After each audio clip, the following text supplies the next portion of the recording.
சுவாமி விவேகானந்தரின் வேதாந்த சொற்பொழிவுகள். இந்த சொற்பொழிவின் தலைப்பு வேதாந்தத்தின் உண்மையும் ஆதிக்கமும். இன்றைய பிற்பகல் சொற்பொழிவை தொடங்கும் முன் இந்த வாய்ப்பை பயன்படுத்தி சில நன்றி வார்த்தைகளை கூற என்னை அனுமதிக்க வேண்டுகிறேன். நான் உங்களிடையே தங்கியிருக்கிறேன். ஏறத்தாழ அமெரிக்கா முழுவதிலும் சுற்றிவிட்டேன். இப்போது இங்கிருந்து சொந்த நாட்டிற்கு திரும்பப் போகிறேன். எனவே அமெரிக்காவின் ஏதென்ஸான இந்த நகரத்தில் இருந்து கொண்டு நான் இந்த நாட்டிற்கு என் மனமார்ந்த நன்றியை தெரிவிப்பது தக்கது. நான் முதலாக இந்த நாட்டிற்கு வந்த சில நாட்களில் இந்த நாட்டை பற்றி ஒரு நூல் எழுத என்னால் முடியும் என்று எண்ணினேன். ஆனால் 3 ஆண்டுகள் இங்கே தங்கிய பிறகும் ஒரு பக்கம் கூட எழுத முடியவில்லை. பல்வேறு நாடுகளில் சுற்றியதில் ஒன்று கண்டேன். உணவு, உடை, சில பழக்க வழக்கங்கள் என்று மேற்பரப்பில் சில வேறுபாடுகள் காணப்பட்டாலும் உலகம் முழுவதிலும் மனிதன் மனிதனாகத்தான் இருக்கிறான். அற்புதமான அந்த மனித பண்பே எங்கும் வெளிப்பட்டிருக்கிறது. என்றாலும் சில விஷயங்களில் வேறுபாடுகள் இருக்கவே செய்கின்றன. எனது அனுபவங்களை இங்கு சிறிது கூற நான் விரும்புகிறேன். இங்கே அமெரிக்காவில் தனி மனிதனது விசித்திர பண்புகளை பற்றி யாரும் கவலைப்படுவதில்லை. மனிதன் மனிதனாக இருந்தால் போதும். மக்கள் அவனுக்கு தங்கள் இதயத்தில் இடம் கொடுத்து விடுகிறார்கள். இந்த பண்பை வேறு எந்த நாட்டிலும் நான் காணவில்லை. வேதாந்த தத்துவம் என்று வழங்கப்படும் ஓர் இந்திய தத்துவ நெறியின் பிரதிநிதியாக நான் இங்கே வந்தேன். இந்த தத்துவம் மிக மிக புராதனமானது. வேதங்கள் என்ற பெயரில் வழங்கப்படும் மிகப்பெரிய தொகுதியான ஆரியர்களின் இலக்கியத்திலிருந்து எடுக்கப்பட்டது.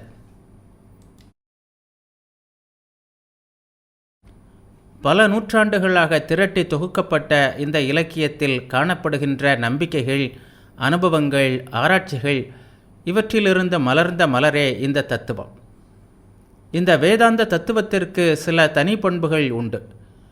முதலாக இது மனித சார்பற்றது. இதனை நிறுவியது எந்த ஒரு தனி மனிதனோ மகானோ அல்ல. ஒரு தனி மனிதனை மையமாக கொண்டு பின்னப்பட்டதும் அல்ல. எனினும் மனிதர்களை மையமாக கொண்டு எழுந்த தத்துவங்களை இது குறை கூறுவதும் இல்லை. பௌத்தம் மற்றும் இன்று நாம் காண்கின்ற பல நெறிகளைப் போல் மனிதர்களை மையமாக கொண்ட தத்துவங்கள் பல பிற்காலத்தில் இந்தியாவில் தோன்றின. கிறிஸ்தவ மற்றும் இஸ்லாம் மதங்களைப் போல் இவை ஒவ்வொன்றிற்கும் ஒரு தலைவர் உண்டு.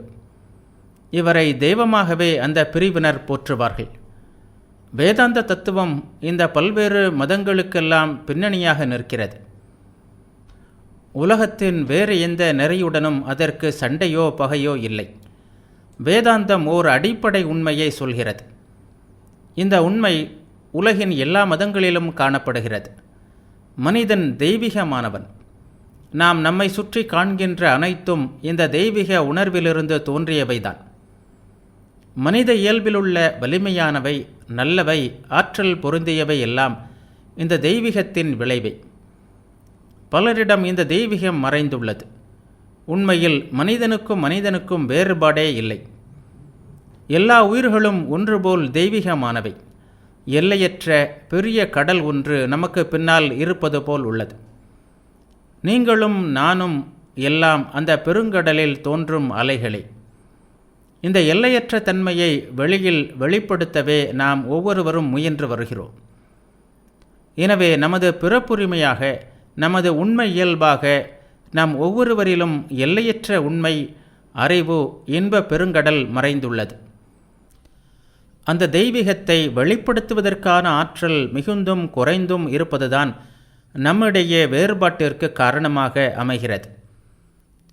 எனவே அந்த வேறுபாட்டை வைத்து யாரையும் மதிப்பிடாமல் ஒருவனின் உண்மை இயல்பை வைத்தே ஒருவனை மதிப்பிட வேண்டும் என்று வேதாந்தம் கூறுகிறது. ஒவ்வொருவரும் இறைவனின் பிரதிநிதி.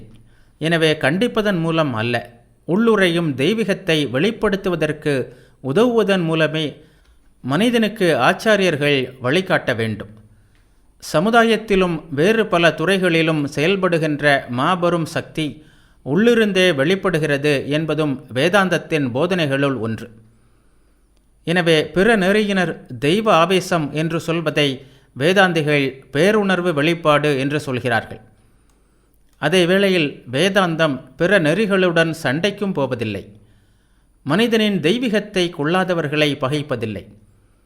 தெரிந்தோ தெரியாமலோ ஒவ்வொருவரும் அந்த தெய்வீகத்தை வெளிப்படுத்தவே முயன்று கொண்டிருக்கின்றனர். ஒரு சிறு பெட்டியில் சுருட்டி வைக்கப்பட்ட எல்லையற்ற விசைக்கம்பி சுருள் போன்றவன் மனிதன். இந்த விசைக்கம்பி சுருள் விரிய முயல்கிறது. இந்த முயற்சியின் பலன்தான் நாம் காண்கின்ற பிரபஞ்ச தோற்றம் எல்லாம். இந்த போட்டிகள், போராட்டங்கள், தீமைகள் எதுவும் இந்த முயற்சியின் காரணங்களும் அல்ல, விளைவுகளும் அல்ல. நம் தத்துவ ஞானியருள் சிறந்த ஒருவர் வயலுக்கு நீர் பாய்ச்சுகின்ற உதாரணத்தால் இதை விளக்குகிறார். குளம் மேட்டில் இருக்கிறது. தண்ணீர் வயலுக்குள் வேகமாக பாய முயல்கிறது. அதை ஓர் அடைப்பு தடுக்கிறது. இந்த அடைப்பு விலக்கப்பட்டால் தண்ணீர் இயல்பாகவே வயலுக்குள் பாய்கிறது. பாய்கின்ற பாதையில் புழுதியோ அழுக்கோ இருந்தால் தண்ணீர் அவற்றையும் அடித்து கொண்டு செல்கிறது. அதுபோல் இந்த புழுதியும் அழுக்கும் மனித இயல்பான தெய்வீகம் விரிவடைவதன் காரணமும் அல்ல, விளைவும் அல்ல. இவை அந்த முயற்சியுடன் சேர்ந்து காணப்படும் சூழ்நிலைகள். எனவே இவற்றை நீக்க வழி உண்டு. இந்தியாவிலும் சரி, வெளிநாடுகளிலும் சரி, எல்லா மதங்களிலும் இந்த கருத்து இருப்பதாக வேதாந்தம் சொல்கிறது. சில மதங்களில் இந்த கருத்து புராணங்களாக சொல்லப்படுகிறது. சில மதங்களில் குறியீடுகளால் அறிவுறுத்தப்படுகிறது.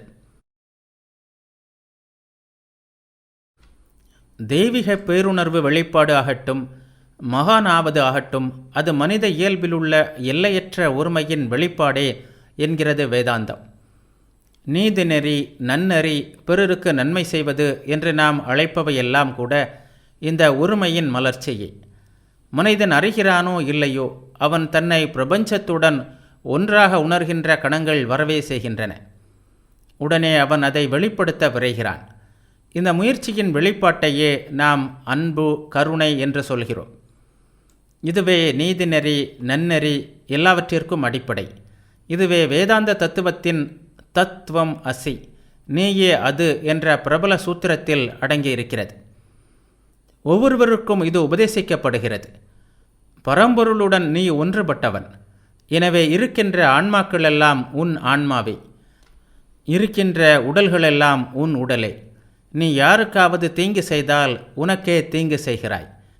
யாரையாவது நேசித்தால் உன்னையே நேசிக்கிறாய். வெறுப்பு பொறி ஒன்றை நீ வெளியே வீசினால் அது வேறு யாரை சுடுகிறதோ இல்லையோ, நிச்சயமாக உன்னை சுடும். அதுபோலவே உன்னிடமிருந்து வெளிப்படுகின்ற அன்பு நிச்சயமாக உன்னிடம் திரும்பியே தீரும். ஏனெனில் நானே பிரபஞ்சம். இந்த பிரபஞ்சமே என் உடல். நான் எல்லையற்றவன். இப்போது அதை நான் அறியவில்லை. பரம்பொருளின் இந்த உணர்வை பெறுவதற்காகவே நான் பாடுபடுகிறேன். இந்த உணர்வு என்னுள் பூரணமாக வந்ததும் நிறைநிலையை அடைந்து விடுவேன். வேதாந்தத்தின் மற்றொரு தனிக்கருத்து இது. வேறுபட்ட மத சிந்தனைகள் எத்தனை இருந்தாலும் அவை எல்லாவற்றையும் அனுமதிக்க வேண்டும். எல்லோரையும் ஒரே கருத்திற்குள் கொண்டு வர முயலக்கூடாது. கருத்து எப்படியானாலும் லட்சியம் ஒன்றுதானே. தனது கவிதை மொழியில் பின்வருமாறு சொல்கிறான் வேதாந்தி. பல மலைகளில் உற்பத்தியாகின்ற ஆறுகள் நேராகவோ வளைந்தோ ஓடினாலும் கடைசியில் கடலில்தான் போய் சேர்கின்றன. அவ்வாறே பல கொள்கைகளும் மதங்களும் வெவ்வேறு கருத்துக்களின் அடிப்படையில் தொடங்கி நேராகவோ வளைந்தோ முன்னேறினாலும் முடிவில் இறைவா உன்னையே அடைகின்றன.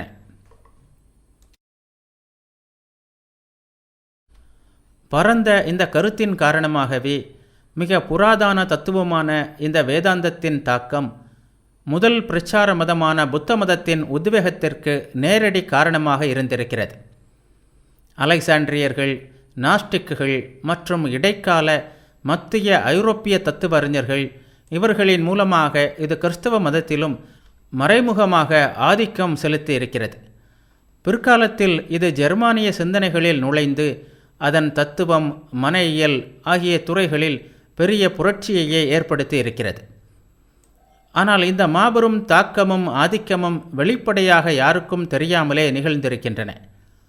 இரவில் மெல்லென வீழ்கின்ற பனித்துளி எப்படி எல்லா தாவரங்களும் வாழ துணை செய்கிறதோ, அப்படியே இந்த தெய்வீக தத்துவம் யாரும் அறியா வண்ணம் மெதுவாக உலகமெங்கும் பரவி மனித குலத்திற்கு நன்மை செய்து நிற்கிறது.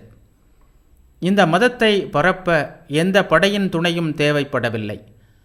பிரச்சார மதங்களுள் மிகவும் பழமை வாய்ந்ததான புத்த மதம் அலெக்சாண்ட்ரியா, ஆண்ட்ரியாக், பாரசீகம், சீனா மற்றும் அக்கால நாகரிக நாடுகளின் முக்கிய நகரங்களுக்கு பிரச்சாரர்களை அனுப்பியது பற்றிய செய்திகளை அசோக சக்கரவர்த்தியின் பல சாசனங்களில் இன்றும் நாம் காண முடிகிறது. மற்ற மதங்களை இழிவுபடுத்தி பேசுவது தவறு என்று கிறிஸ்துவுக்கு 300 ஆண்டுகளுக்கு முன்பே இவர்களுக்கு போதிக்கப்பட்டது. உலகின் எந்த பகுதியில் இருந்தாலும் சரி, எல்லா மதங்களின் அடிப்படையும் ஒன்றுதான். இயன்ற வரையில் பிறருக்கு உதவுங்கள், தெரிந்த வரையில் அவர்களுக்கு கற்றுக் கொடுங்கள், ஆனால் அவர்களுக்கு தீங்கு செய்ய மட்டும் முயல வேண்டாம். இதனால் இந்தியாவில் இந்துக்களிடம் மத வெறுப்போ அதனால் வரும் துன்புறுத்தல்களோ ஒருபோதும் இருந்ததில்லை. உலக மதங்கள் எல்லாவற்றிடமும் அவர்கள் வியக்கத்தக்க மரியாதை காட்டி வந்தார்கள். சொந்த நாட்டிலிருந்து துரத்தப்பட்ட ஹீப்ருக்களுக்கு இந்துக்கள் புகலிடம் தந்தார்கள்.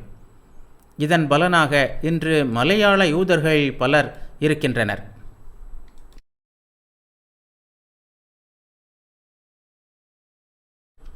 ஏறக்குறைய அழிக்கப்பட்ட பாரசீகத்தில் எஞ்சியவர்களையும் வரவேற்று புகலிடம் தந்தார்கள் இந்துக்கள். அவர்கள் இன்றும் எங்களிடையே, எங்களுள் ஒரு பகுதியாக, எங்கள் அன்புக்கு இலக்காகி பம்பாய் பார்சிகளாக வாழ்ந்து வருகிறார்கள். இயேசுநாதரின் சீடரான புனிதர் தாமஸ் என்பவருடன் இந்தியாவிற்கு வந்ததாக கூறிக்கொள்கின்ற கிறிஸ்தவர்கள் இந்தியாவில் வாழ அனுமதிக்கப்பட்டார்கள். அவர்களும் சொந்த மதத்தை பின்பற்றுவதற்கு தடை செய்யப்படவில்லை. இன்று இவர்களின் கூட்டம் ஒன்று இந்தியாவில் வாழ்ந்து வருகிறது. அந்த சகிப்புத்தன்மை இன்றும் அழியாமல் இருக்கிறது. அந்த நாட்டில் அது அழியாது, அழிய முடியாது. வேதாந்தம் நமக்கு கற்பிக்கின்ற சிறந்த பாடங்களுள் இதுவும் ஒன்று. தெரிந்தோ தெரியாமலோ ஒரே லட்சியத்தை அடைவதற்காக பாடுபடுகின்ற நாம் எதற்காக பொறுமை இழக்க வேண்டும்? ஒருவன் மற்றொருவனை விட மெதுவாக முன்னேறினால் அதற்காக நாம் பொறுமையை இழக்க வேண்டாம். அவனை சபிக்கவோ திட்டவோ வேண்டாம். நமது அகக்கண்கள் திறந்து இதயம் தூய்மையடைந்தால் ஒரே தெய்வ சக்தி எங்கும் செயல்படுவதும் எல்லா மனித இதயங்களிலும் ஒரே தெய்வீகம் மலர்வதும் நன்றாக புரியும். இந்த அனுபவம் பெற்ற பிறகுதான் உலக சகோதரத்துவம் பற்றி நாம் உரிமை கொண்டாட முடியும். எப்போது மனிதன் உயர்ந்த நிலையின் எல்லையை அடைகிறானோ, எப்போது அவனுக்கு ஆண் பெண் வேறுபாடோ மதம், இனம், குலம் போன்ற வேறுபாடுகள் தெரியவில்லையோ, எப்போது அவன் இவற்றையெல்லாம் கடந்து சென்று ஒவ்வொரு மனிதனுக்கும் உள்ளே இருக்கின்ற தெய்வீகத்தை, அதாவது உண்மை மனிதனை காண்கிறானோ, அப்போது மட்டுமே அவன் உலக சகோதரத்துவத்தை அடைந்தவனாகிறான். அவனே உண்மை வேதாந்தி. வேதாந்தத்தால் நடைமுறையில் வரலாறு கண்ட விளைவுகள் இவை. சொற்பொழிவுக்கு பின்னர் கேள்வி பதில் நிகழ்ச்சி நடைபெற்றது. கேள்வி: முஸ்லிம் மதத்தின் மீது வேதாந்தத்தின் தாக்கம் உள்ளதா? பதில்: வேதாந்தத்தின் மத தாராள கருத்தின் தாக்கம் முஸ்லிம் மதத்தின் மீது பெருமளவில் உள்ளது. இந்திய முஸ்லிம் மதம் பிற நாடுகளிலிருந்து வேறுபட்டது. பிற நாட்டு முஸ்லிம்கள் வந்து இவர்களிடம் பிற மதத்தினருடன் வாழ்வது பாவம் என்று சொல்லி இவர்களை கிளறிவிடும்போதுதான் இந்திய முஸ்லிம்கள் தூண்டப்பட்டு சண்டைக்கு கிளம்புகிறார்கள். கேள்வி: வேதாந்தம் ஜாதியை ஏற்கிறதா? பதில்: ஜாதி முறை வேதாந்தத்திற்கு முரணானது. ஜாதி என்பது ஒரு சமுதாய பழக்கம். எங்கள் சிறந்த போதகர்கள் அனைவரும் அதை ஒழிக்க எவ்வளவோ முயன்றிருக்கிறார்கள். புத்த மதத்திலிருந்து தொடங்கி அதற்கு பிறகு தோன்றிய ஒவ்வொரு மதப்பிரிவும் ஜாதியை எதிர்த்து போராடியுள்ளன. ஆனால் இந்த முயற்சிகள் ஒவ்வொரு தடவையும் விபரீதமாக அதை உறுதிப்படுத்தவே செய்தன. ஜாதி என்பது இந்திய அரசியல் அமைப்புகளின் வெறும் பக்க வளர்ச்சி. அது ஒரு பரம்பரை தொழிற்சங்கம், அவ்வளவுதான். ஐரோப்பாவுடன் ஏற்பட்ட வியாபார போட்டி மத போதனைகளை விட அதிகளவில் ஜாதி அமைப்புகளை தகர்த்து முறித்துவிட்டது. கேள்வி: வேதங்களின் சிறப்பு என்ன? பதில்: தங்கள் போதனைகளையும் கடந்து செல்ல வேண்டும், என்று திரும்ப திரும்ப வற்புறுத்துகின்ற சாஸ்திரம் அது ஒன்றே. தாங்கள் போதிப்பவை எல்லாம் வெறும் குழந்தை உள்ளத்திற்கே. நீ வளர்ந்ததும் அவற்றை தாண்டி செல்ல வேண்டும் என்கின்றன வேதங்கள். கேள்வி: மனம் நிரந்தரமான உண்மை என்பது தங்கள் கருத்தா? பதில்: மனம் என்பது தனி மனிதனின் எண்ணங்களால் ஆனது. எண்ணங்கள் ஒவ்வொரு கணமும் மாறிக்கொண்டே இருப்பவை. எனவே அது நிரந்தரமான உண்மையாக இருக்க முடியாது.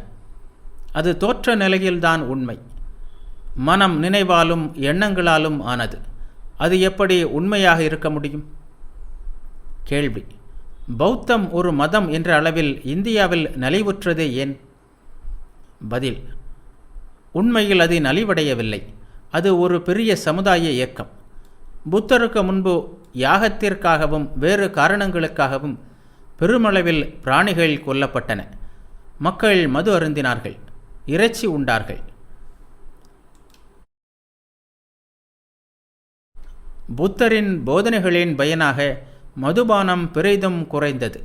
மிருகங்களை கொல்லும் பழக்கமும் ஏறக்குறைய இல்லாமல் போயிற்று.